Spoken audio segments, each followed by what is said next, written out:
naisip namin ni Alex, since winter naman at malamig, hindi kami pwede mag-explore.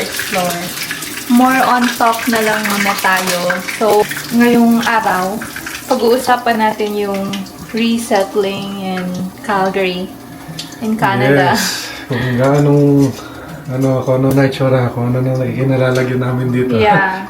Yung expectations versus reality. Yung pag-uusapan natin. Simpleng ulam lang tayo ngayon. Tilapia at saka bok choy. So, yung bok choy na, alala nyo ba na masarap yung kangkong tapos may bagoong doon sa, saan nga yun? Sa Chowking. Chowking. Kaya yun yung ginagawa namin ngayon. Twist lang nung Chowking version ng kangkong. Imbes na kangkong, ginamit namin bok choy. Kasi mahal talaga ang kangkong dito, saka bihira lang. Kaya bok choy na lang since paborito naman namin yung bok choy. Tapos bagoong.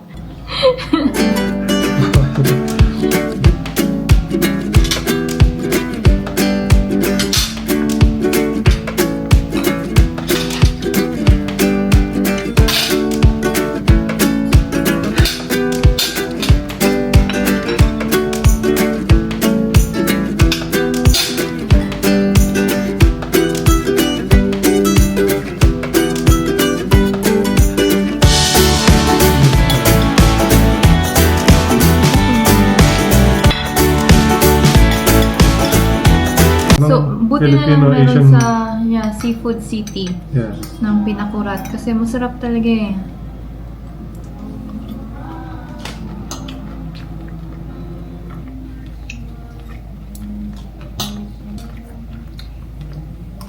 So, kain muna kami and then mamaya mag-talk tayo about yung raw na talk lang.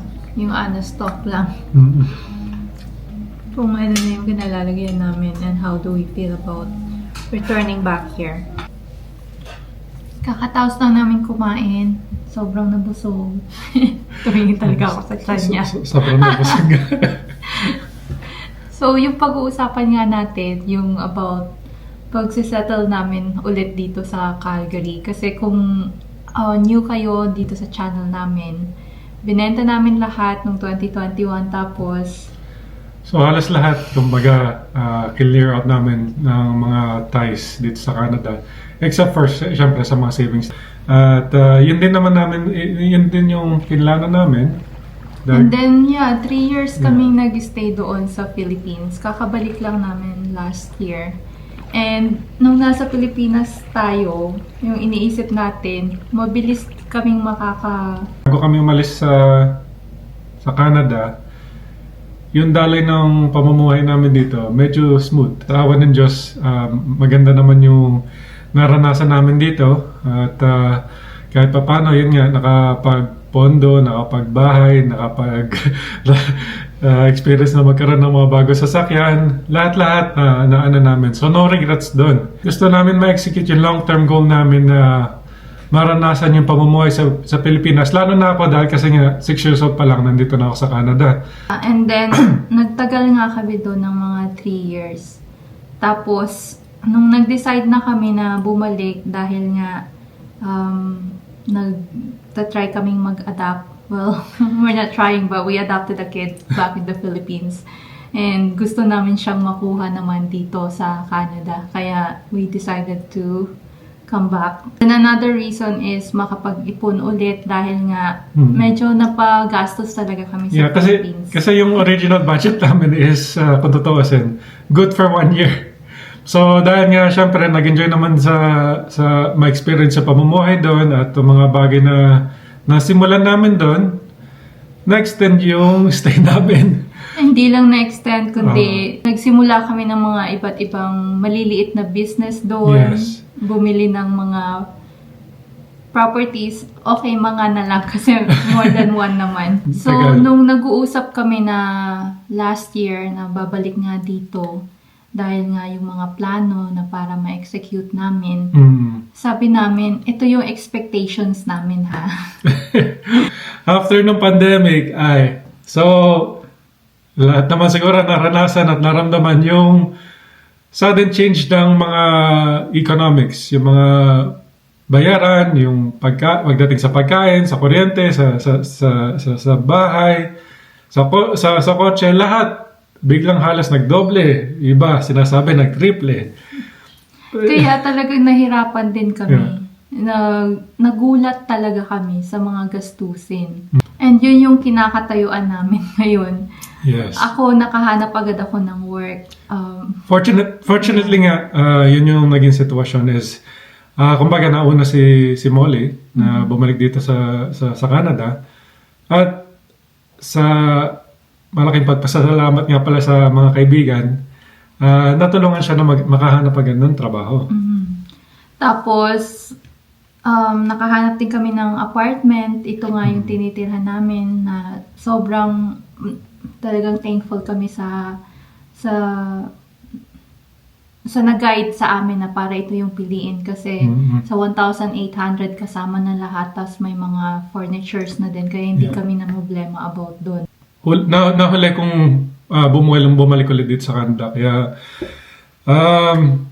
masasalamat talaga na execute ni Molly yung nauna siya dito, nakakuha ng trabaho tapos may matitira na agad.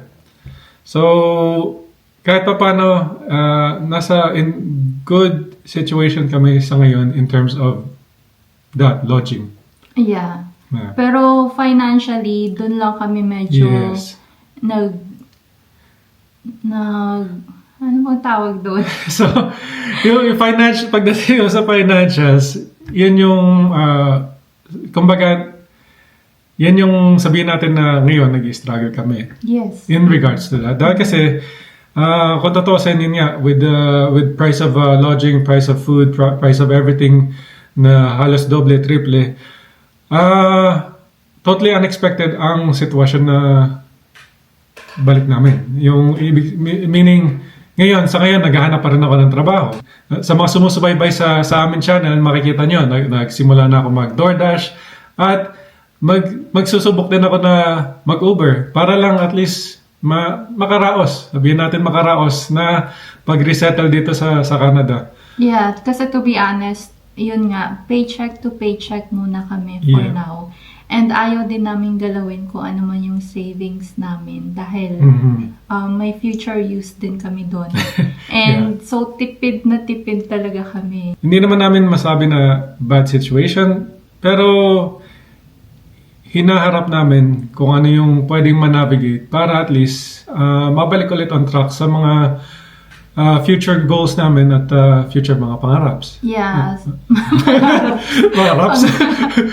Pangarap. Yeah. So, hindi naman na namin ini-expect na kukuha kami ng malaking bahay. No. Hindi na. Ang importante lang talaga ngayon is makahanap si Lex ng work or maging okay siya sa Uber. Yeah. So, kung tutusin, okay din na kahit pa paano na-explore tong Uber dahil kasi nabibigyan ako ng opportunity naman sa side na yun na maka-catch up with the technology kasi sa mga hindi pa nakaka-alam sa trabaho ko, IT ako by profession kaya it's either mabalik ako ulit doon so while waiting at exploring ko ano yung mga possible opportunities, nagtitake ako ng mga IT courses para maka-catch up sa technology at least kung mag-apply pa ulit ako, may pag-asa na mabalik ulit bilang IT professional. Ang okay naman kay Alex is hindi siya yung nada-down agad. Nagtatry talaga siya. Nagtatry siya na ma-navigate ito. Pero hindi naman masabi na hindi nada-down. Pero may phases na syempre hindi naman may iwasan na mapaisip ano nangyari kung bakit hinaharap namin itong sitwasyon na to. Pero from my side, inaano ko lang na may dahilan yan kung bakit syempre nadadaanan natin lahat to sa buhay natin. Mga struggles at challenges dahil kasi kung walang mga ganun, syempre boring na yung buhay natin.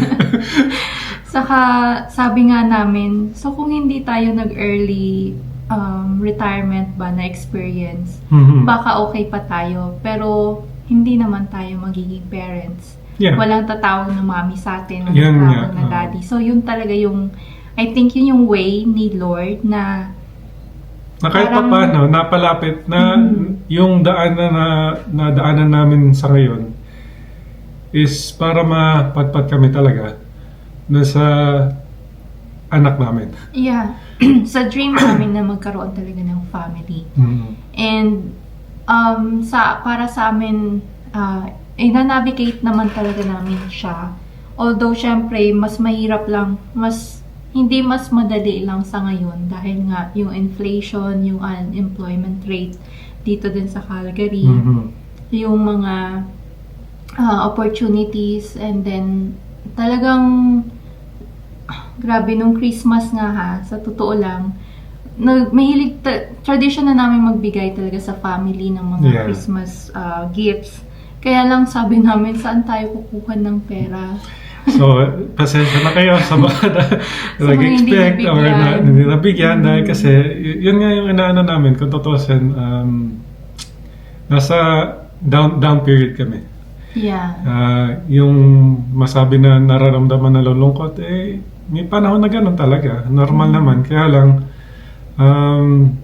ngayon na nandito na kami at kahit pa paano nakikita na yun nga, nakakapag-Uber, kahit pa paano nakakaraos na in terms of financial mga requirements, Nababayaran. nababayaran, we're slowly getting there. Kaya nga sinasabi ko madalas kay Molly is baby steps. Yeah, baby steps. Kumbaga natisod tayo, babalik ulit tayo sa magandang panahon.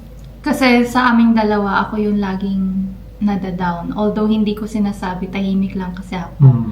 Pero lumalabas yun sa sakit sa ulo ko, or yun nga, yung breast ko, sumakit na din.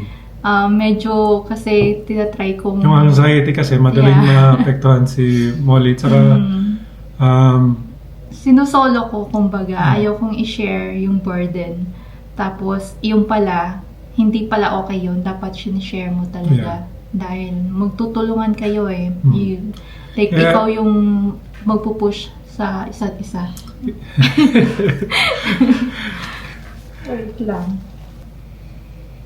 Medyo napapayak tuloy. Iyakin kasi talaga ako. Kasi iyakin ako. Kaya kung may basher dyan, huwag kayong mag-bash. Iyakin Medyo ako. sensitive kasi si Molly talaga. Pero, yun nga yung kung tutusin yung mga naranasan namin yan at mga itinatry i-navigate, medyo masasabi ko na napapalakas yung relationship namin. Dahil kasi hindi maiwasan na mag-suportahan at mag-share ng ideas at lalong napag-uusapan din yung mga future na pangarap. Kaya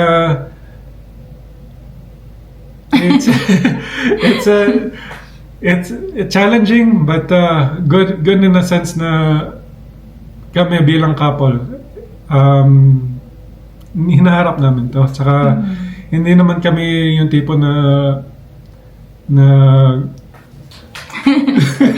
nag-aaway pero parati. Nag-aaway din syempre, normal naman.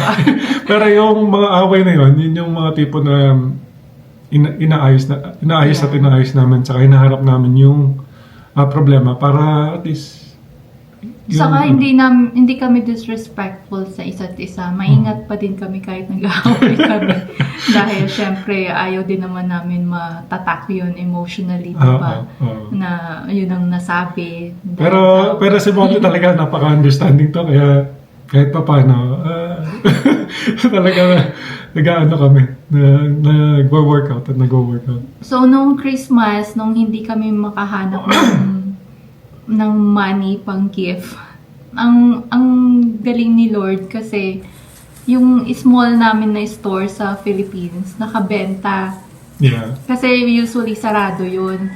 Pero dahil may nagbantay, nakabenta siya, and then yung kung ano yung nabenta, nabigay din namin sa mga taong gusto namin bigyan. Yes. Kaya napasaya namin so, sila. nandun yung part ng na-experience din namin na masasabi natin na somewhat positive dahil kasi yung nasimulan namin doon sa Pilipinas, ayun, kahit papano, napapaikot na lang namin yun para magkaroon namang pondo para sa side na yun. Mga panggastos doon. Hindi lalo na may anak na kami. Yeah. Oo. So yung allowance niya, yung mga pambayad doon na tutustusan dahil sa mga nagawa namin doon. Saka sobrang appreciative kami doon sa mga naging kasama namin sa buhay at hanggang ngayon sumusuporta sa pagtakbo ng mga sinimulan namin sa Pilipinas. Kaya shoutout na lang kay Eileen, kay Alexis at buong family niya. Tapos kila ate din na lagi namin nasasabihan, ate, punta ka dito, ate, punta ka doon. Yes, kaya maraming salamat din, Ate B, kasi yun nga, without you guys, hindi naman talaga mapapatakbo na maayos. So thankful talaga kami nung Christmas na nakapagbigay kami and then naging happy sila. Kahit wala kaming gift sa isa't isa. Yeah. Okay lang, nakapag, na lang kami, wine, ganyan. Yung simple moments lang na magkasama kami, gusto na yan. Hopefully. So yes, yung speaking of paghahanap ng trabaho at nahihirapan ako at lahat-lahat, magsha-shoutout nga pala ako kay Manong Jovi sa JVT Canada Vlogs. Nag-reach out talaga siya at may potential na opportunities daw na pwede ko ma-applyan doon sa kung nasan sila ngayon, which is nasa Quebec. So, hopefully, hindi natin alam kung saan tayo mapapadpad talaga. Kaya, pero sa ngayon, pero thankful very thankful kami. Yes, very thankful dahil kasi unexpected. Napakasaya ng pakiramdam na isa sa mga subscribers namin talaga nag-reach out para lang masabi na may possible opportunity na applyan ako. Kaya thank you very much, Manong Jovi and family. Talaga namin. Yes. Salamat. Sa mga kababayan all over, kung saan man kayo na nanonood. And thank you nga pala dahil yung subscribers namin, kahit hindi kami masyadong nakakapag-vlog ngayon, lumalaki pa din yung family. Kumbaga. Kaya yung pag-vlog namin na to, speaking of that, hindi naman namin in-expect na talagang kahit papano may mga subscribers. Kaya thank you very much sa lahat ng mga nagpa-follow at baka yung mga nanonood ngayon, baka gusto nyo mag-subscribe na rin or even like this video kung nagugustuhan yung content. So more on talk on the next episodes tayo. Sa mga nag-comment dati na hindi pa namin na topic talaga, halimbawa, kumusta naman, bibili ba kami ng house ngayon or next year? And then kung paano akong nakapaghanap ng work. I think okay na episode din yon para may share ko kung ano yung tips na pwede kong ma-share. And then Uber driving. Yes, in relation to Uber, mag-re-release ako ng separate video in regards to that dahil kasi medyo nagkaroon ng roadblock in terms of mga requirements na kailangan nila. Sa ngayon, malapit na makapag-Uber. And also, yung resettling dito sa Canada, more on topics din dyan, sa buhay sa Pilipinas, and yung adoption journey din namin. So, madaming talaga kaming ito talk. Yeah, so sana naman hindi kayo makatulog dyan. Makatulog kayo. So hanggang dito na lang muna, napapahaba na. Next topic naman. So I guess until next time. Bye!